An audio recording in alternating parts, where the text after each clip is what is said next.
انتظار کرتی ہے. بھائی بیٹھ جائیں اپنی سیٹ پہ بیٹھ کے دیکھیں سبھی لوگ سیٹ پہ بیٹھ جائیں. شاباش.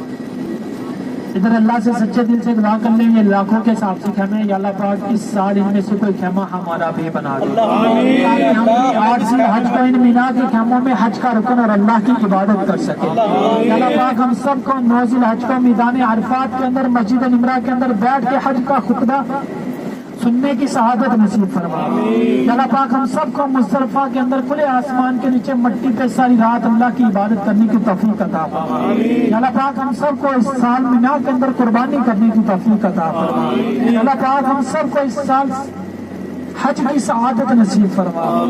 آمین ثم آمین. لا الہ الا اللہ محمد. بھائی یہ سارا وادی مینا ہے. یہاں سے پوری وادی مینا کا منظر نظر آتا ہے.